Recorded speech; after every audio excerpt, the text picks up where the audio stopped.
Hello Internet, it is I, Adam. This week's topic on Transy's channel is coming out. I came out fairly recently, it hasn't even been a year, and the first person that I had to come out to was myself, to be able to actually say, yes, I am transgender. That was an important step for me. I remember the day that it happened, I remember what I was doing, I remember who I saw that day, what we talked about. It was a very defining moment for me.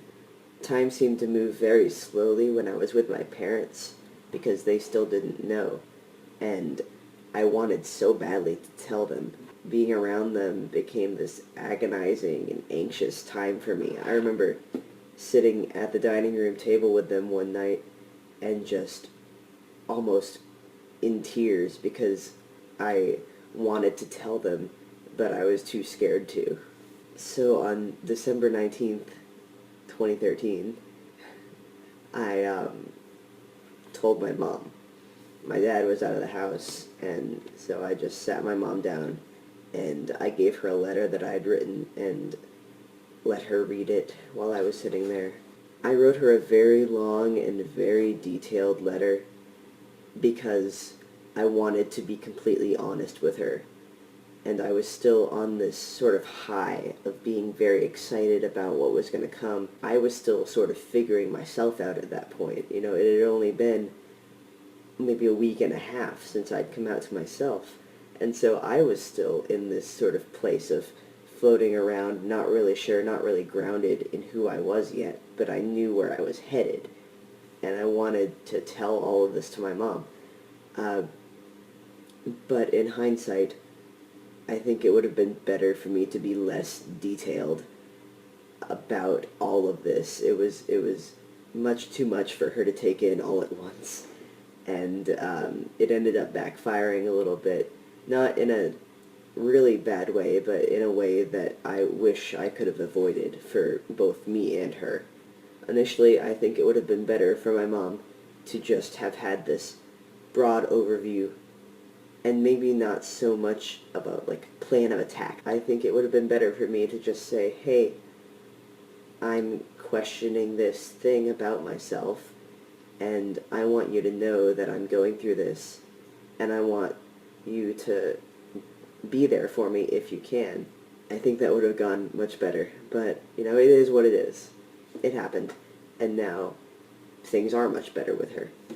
My dad was much easier. I revised the letter that I gave to my mom. I cut out a lot of the details, and I just focused on the big picture of this is who I am, and this is how I want to be seen, and I'm still the same person.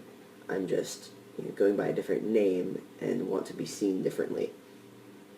And I think that was much easier for him to grasp than all of the details, because 45 minutes after I sent him that email, he emailed me back with a very short one-sentence email that said, Adam, I love you, son, Dad.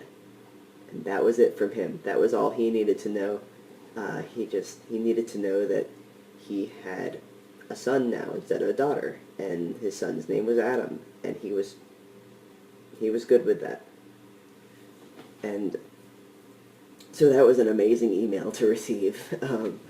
That was probably one of the coolest moments of my coming out process, was getting that email from him and having that affirmation. The only person who I was really hurt by in my coming out process was my martial arts coach. And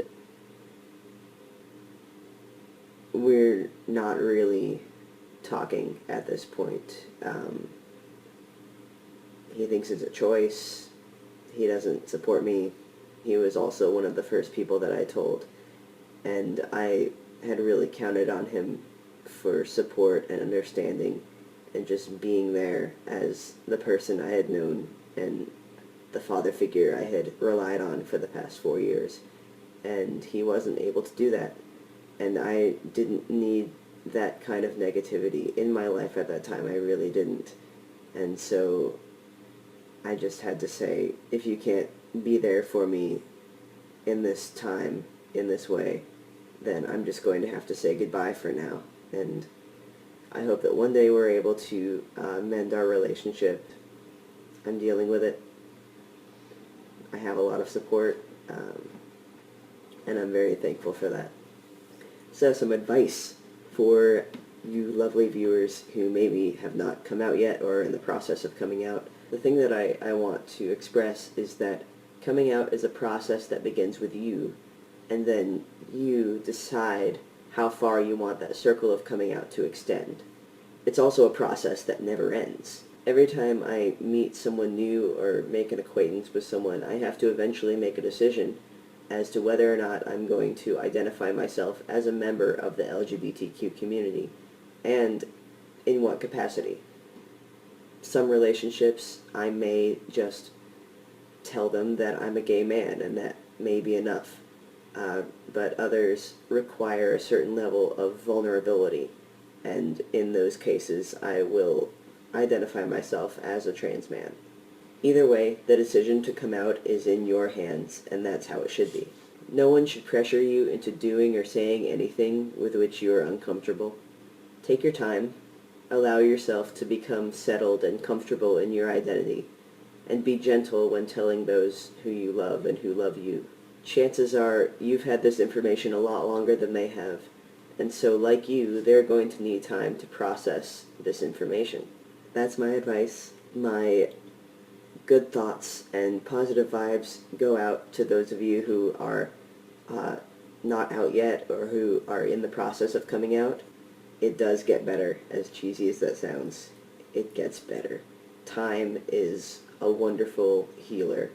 Have a wonderful day, everyone. I will see you next week.